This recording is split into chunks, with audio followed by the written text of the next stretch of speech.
Bismillahirrahmanirrahim. Assalamualaikum warahmatullahi wabarakatuh. Saya akan meresensikan gitu ya secara singkat buku yang pernah saya baca di akhir tahun kemarin gitu ya, tentang Loving the Wounded Soul. Itu judulnya. Ini garis besarnya itu mengenai depresi gitu ya. Ini buku tentang bagaimana terjadinya depresi, beberapa kasus atau contoh depresi gitu ya. Nah, ini penulisnya itu Regis Mahdi. Ini termasuk buku bestseller karena ya ini kayak gini ya, tentang depresi. Ini termasuk buku bestseller karena sudah sampai bikin ke cetakan ke-10 kalau nggak salah seperti itu. Nah, mungkin singkatnya gini ya, ini kan membahas depresi. Sebelum ke depresi, depresi itu kan sudah termasuk penyakit mental. Salah satu masuk kepada penyakit mental yang sama juga dengan kayak anxiety, panikan, bipolar, kayak gitu itu sama gitu ya. Tapi sebelum masuk depresi itu kan sudah ke ranah yang lebih berat. Kita juga pernah yang namanya merasakan stres gitu ya. Kalau kita pernah merasakan stres gitu, kira-kira apa sih yang ngebedain kita stres, depresi gitu? Kadang kita suka berkeluh, aku stres nih, aku depresi nih gitu. Stres itu lebih kepada keadaan suasana hati yang berubah gitu ya, tetapi dalam jangka waktu yang singkat gitu. Contohnya kita misalkan di dalam kondisi yang sedang sibuk-sibuknya dengan pekerjaan, kita tuh bisa dikatakan itu sedang stres karena pola kerja yang berulang kayak gitu. Sedangkan kayak ada bahasanya kita stres nih, kita butuh healing. Nah, healing itu namanya jedanya kita gitu. Karena kita sudah melakukan aktivitas berulang gitu ya, berangkat dari rumah ke pekerjaan, terus kayak gitu lagi, terus entah masak atau apa. Nah, itu kadang-kala bikin kita menjenuh. Nah, itu dikatakannya stres. Stres itu juga jadi sinyal ke kita kalau kita itu emosinya lagi sedang tidak baik-baik aja. Stres itu juga bisa ada yang baik dan buruk, positif dan negatif ya. Stres yang positif itu namanya apa ya tadi ya? Eustress itu stres yang positif. Kalau misal kita ngerasa kita lagi stres dengan suatu, misalkan gini, stres kita itu adalah kita nggak biasa public speaking di depan orang, terus kita cemas kan. Nah, ketika kita punya tanda seperti itu kan kita harusnya belajar. Nah, itu jadi stres positif gitu, karena kita tahu kita punya sinyal di tubuh kita kalau kita tuh lagi nggak baik-baik aja. Nah, stres negatif juga ada, namanya apa ya? Ya lupa di buku ada. Distress namanya distress. Jadi stresor kita, sinyal di tubuh kita itu bekerja gitu ya. Cuman kalau yang negatif ini berarti ketika kita udah dapat suatu sinyal di tubuh tapi kita merasa oh ya udah emang kayak saya kayak gini gitu ya, menyalahkan keadaan.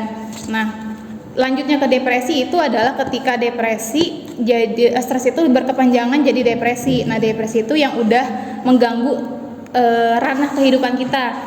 Nah, ciri-ciri orang depresi itu yang pertama, kalau dia itu merasa tidak bahagia, itu keafeksinya tuh, merasa tidak bahagia, tidak dihargai, merasa tidak memiliki semangat hidup, motivasinya nggak ada gitu ya, motivasi. Nah, itu juga beberapa itu kan ada penyebabnya. Salah satunya misalkan ternyata itu penyebabnya sebab kehilangan atau PTSD, post traumatic stress disorder. Nah, itu tuh trauma sebab suatu kejadian, misalkan ada kejadian misalkan kayak korban bencana alam kayak gitu-gitu. Makanya kan kadang kita relawan itu juga perlu orang-orang psikolog ya, karena untuk itu membenahi hal-hal seperti itu.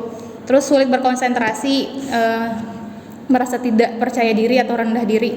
Terus kalau misalnya perilaku itu jadinya tidak percaya diri, terus lambat berbicara, tidak konsentrasi juga. Jadi kalau orang yang biasanya percaya diri terus ngomongnya cepet, tiba-tiba dia merasa kayak ada yang salah, nggak mau nggak mau jadi terlihat gitu ya di depan orang, nggak mau seakan-akan mau ditanya. Itu mungkin jadi salah satu perilakunya. Terus pola tidurnya jadinya kurang atau justru berlebihan. Jadi bisa dua, yang kurang tidur atau bahkan sering tidur, itu juga bisa dikatakan ciri-ciri yang sudah mengalami depresi itu. Tapi ini nggak cuma sehari dua hari, tapi bisa berbulan-bulan. Nah, depresi ini kan bisa diobati, bahkan depresi ini pengobatannya bisa bertahun-tahun. Bisa dikatakan sembuh, bisa tapi ketika dia balik lagi itu namanya relapse, kambuh lagi. Nah, itu yang nanganin tuh bukan BK secara garis besar, tapi dia lebih ke psikolog karena udah tanganannya klinis, apalagi pakai obat-obatan gitu lah ya, ada obatnya. Nah, terus suka nyeri-nyeri di tubuh, misalkan leher, perut, kepala, punggung, dan pencernaan. Itu hal yang sering terjadi pada orang-orang yang sedang mengalami depresi. Karena itu beberapa bagian kita tertahan nih, misalkan orang nggak tertahan sebab tidak bisa mengungkapkan gitu ya. Kalau misalkan orang depresi itu jatuhnya malah nggak gampang nyeritain karena lebih dipendam sendiri. Nah, terus ada juga stigma maskulinitas nih, depresi itu kan katanya depresi itu banyaknya itu lebih dialami kepada perempuan gitu. Sebenarnya perempuan itu rentan depresi, tapi kenapa yang bunuh diri itu banyaknya laki-laki? Karena perempuan itu bukan, sebenarnya nggak ada tuh yang namanya laki-laki itu lebih kuat, perempuan lemah gitu, enggak. Tapi karena ladangnya laki-laki itu sedikit untuk bercerita. Stigmanya kalau laki-laki cerita, curhat itu dibilangnya cukup gitu.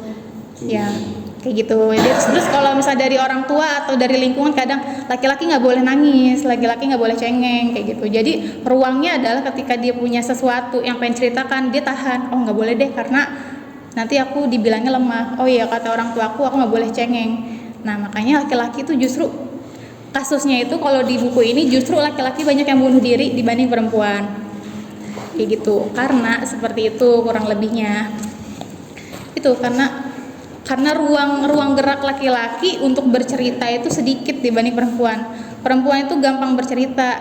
Perempuan itu kosakatanya lebih banyak, 10.000 banding 7.000.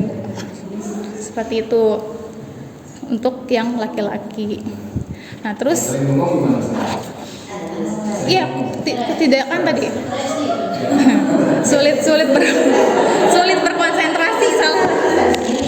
Iya, murung gitu ya, termasuk juga kayak gitu. Nah, itu sakit tubuh itu juga termasuk sinyal karena kita menahan gejala depresinya itu kan. Kalau kita depresi berarti ada hormon yang aktif tuh, namanya kalau nggak salah kortisol. Kortisol itu hormon aktif yang ketika kita depresi itu kortisol itu hormonnya lebih tinggi lah gitu, misalnya lebih meningkat. Tapi kalau kita bahagia kan serotonin kita juga lebih aktif kayak gitu karena itu hormon yang memicu bahagia. Nah, terus obatnya. Nah, ada yang bisa juga itu, tetapi ternyata kalau itu sering digunakan berulang-ulang gitu justru itu juga tidak ya, obat itu hanya sementara, bukan mengobati sejatuhnya kayak gitu. Iya, makanya bisa dibilang depresi itu bisa sampai 2 tahun, 3 tahun kayak gitu. Tapi ketika udah dinyatakan sembuh sama dokternya gitu ya, misalnya psikolognya, nggak lama dia bisa kambuh lagi, itu relapse namanya. Kayak gitu. Nah, itu juga sebenarnya ada kaitannya juga, depresi itu ada kaitannya sama struktur otak, gen gitu ya. Depresi itu bisa keturunan, ternyata bisa keturunan dari orang tua gitu ya. Dalam artian apakah orang tua kita yang tadinya gila terus kita gila, enggak. Tapi gini, ternyata entah ya, saya lupa, tapi saya pernah juga ingat kita kan punya sifat bawaan ya dari orang tua, bapak dan ibu, setahu saya. Dan yang saya tahu adalah kalau ibu itu lebih ke perasaan.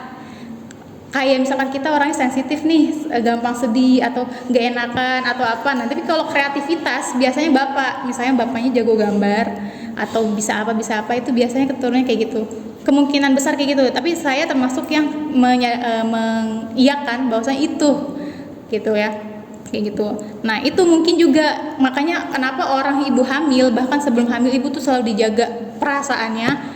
Karena dari kita misalnya dari sedang hamil ya gitu ya, itu tuh bisa bahasanya chemistry-nya bayi itu udah nyampe gitu. Kalau perasaan ibu tuh kalau lagi nggak baik-baik aja ketika hamil, nanti anaknya kebanyakan gitu ya, itu rata-rata kalau nggak menyendiri, nggak anaknya pemurung ya tantrum gitu. Baby blues ketika hamil. Iya. hamil dan pasca melahirkan kayak gitu ya. Mungkin sekilas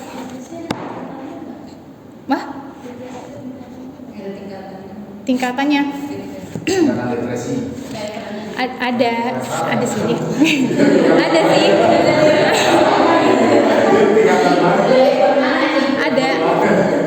ada sih depresi ringan sama depresi berat.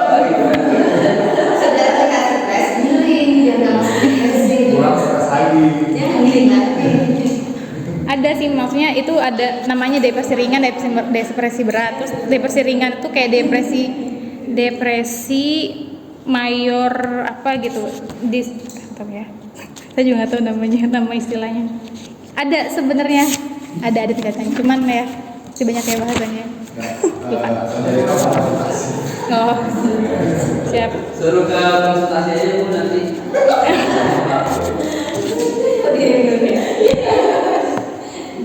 Seperti itu. Jadi ada yang tanyakan ya? Enggak deh, jangan dia.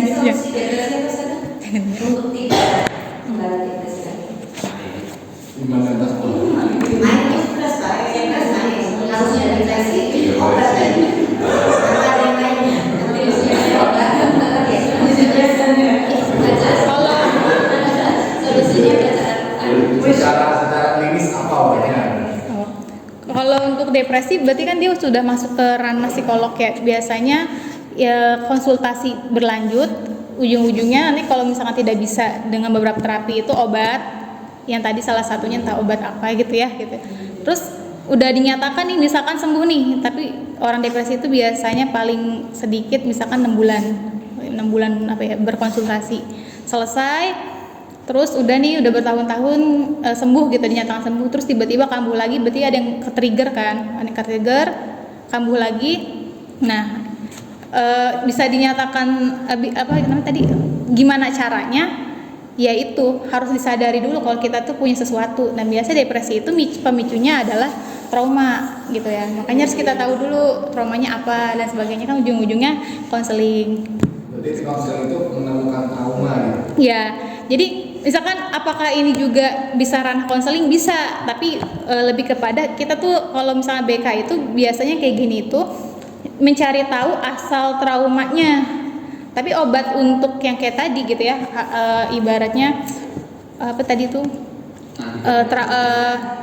terapinya, penanganannya itu bisa alih tangan. Jadi BK itu misalkan ada kita dapat siswa seperti itu ya gitu ya, yang gampang panik, yang gampang gemeter gitu ya, itu kalau kita nggak bisa nanganin dan harus pakai obat, itu BK alih tangan ke psikolog. Misalkan psikolognya di sini siapa kayak gitu sih.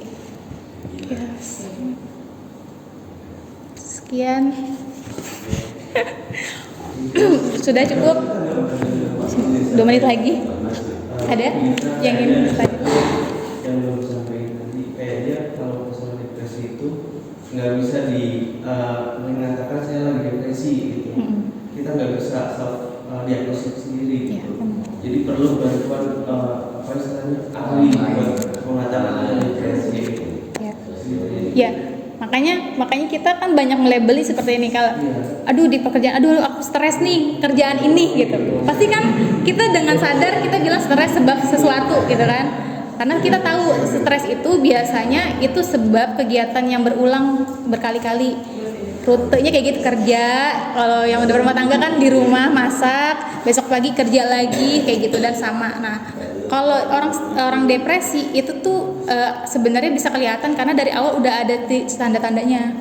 Itu udah nggak punya semangat hidup, merasa bersalah, nyalahkan diri, terus pola makannya nggak, jadi hampir seminggu itu bisa 5% penurunan berat badan. Ya, pola makannya jadi sedikit. Terus tidurnya kurang atau kebanyakan tidur gitu. Seperti itu.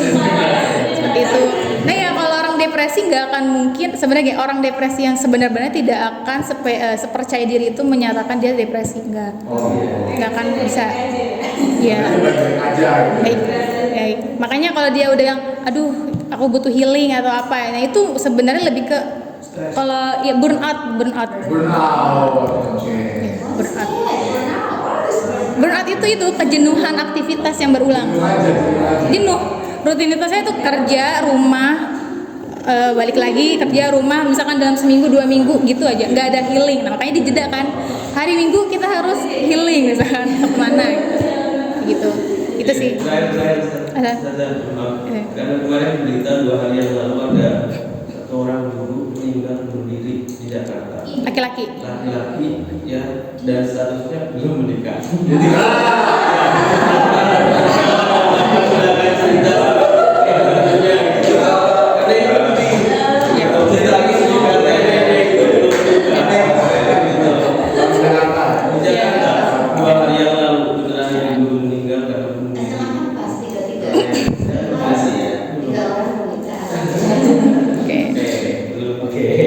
itu ya.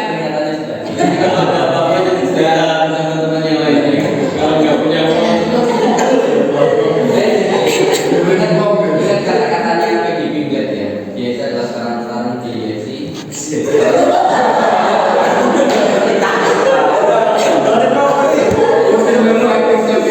Satu malam sebelum dia bertanding itu temannya bunuh diri. Nah kemudian setelah bertanding dia mengatakan dalam bahasa Inggris ya, dia pakai aksen British yang saya juga ingin tahu. Artinya begini, untuk laki-laki di seluruh dunia ini ya, saya lebih baik menjumpai kalian menangis di pundakku ya, daripada saya harus datang ke pemakaman kalian di hari berikutnya. Jadi ya nanti teman-teman yang laki-laki siapa ya.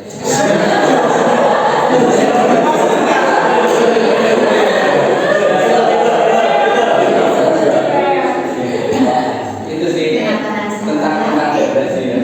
Oke. Nah, terima kasih Pak Firman sudah menguatkan apa ya bahasan ini ya. Oke, ada lagi? Sudah cukup ya? Sudah 7.30.